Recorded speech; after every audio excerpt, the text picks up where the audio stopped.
আসসালামু আলাইকুম। আজকের আলোচনার বিষয় ঘরে বসেই জমির খাজনা কিভাবে দিবেন।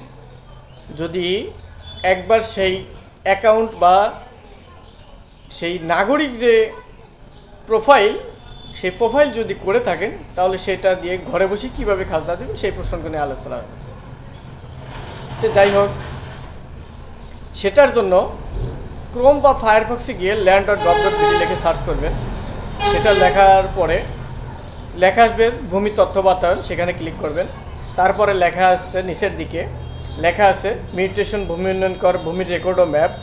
তার মধ্যে হচ্ছে যেহেতু আপনি ভূমি উন্নয়ন কর প্রদান করতে চান তাহলে সেই ক্ষেত্রে আপনি সেই ভূমি উন্নয়ন কর প্রদান করতে হবে, সেখানে ক্লিক করবেন।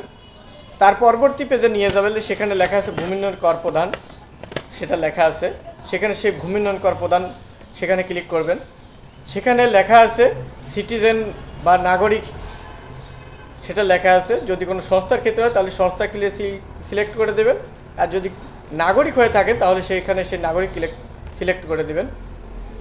দেওয়ার পর সেখানে নাম্বার বা পাসওয়ার্ড দিয়ে দেবেন। যে ফোন নাম্বার দিয়ে সেই প্রোফাইলটা করেছিলেন সেই ফোন নাম্বার, সেই সাথে সেই পাসওয়ার্ড সেইটা দিয়ে দিবেন। সেই অপশন লেখা আছে সেখানে দিয়ে দিবেন। সেই মোবাইল নাম্বার জায়গাতে মোবাইল নাম্বার আর পাসওয়ার্ডের জায়গাতে পাসওয়ার্ড সেটা বসিয়ে দেবেন। সেই সাথে সেখানে কিন্তু নিচের দিকে লেখা আছে ক্যাপচার, সেই ক্যাপচারের যে অক্ষরগুলো লেখা আছে সেটা কিন্তু সেই ক্যাপচার সেখানে সেই অক্ষরগুলো লিখে দিবেন।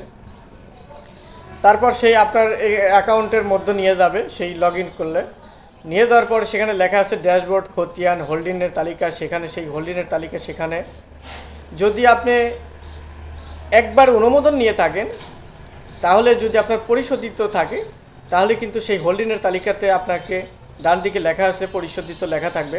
আর যদি আপনার বকেয়া থেকে থাকে তাহলে কিন্তু সেই হোল্ডিংয়ের তালিকায় ঢোকার পরে ডান দিকে লেখা থাকবে সুজিত।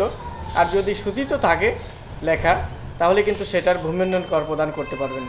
সেখানে তথ্যাদি ঠিক আছে কিনা যাচাই করার পর তারপরে সেই সুজিত অপশনের সাইটেই আইকন লেখা আছে, সেই আইকনে ক্লিক করে সেই ভূমি উন্নয়ন কর প্রদান করবেন। বিকাশ, রকেট, নগদ উপায় এগুলোর মাধ্যমে আপনি ঘরে বসেই সেই ভূমি উন্নয়ন কর প্রদান করতে পারবেন।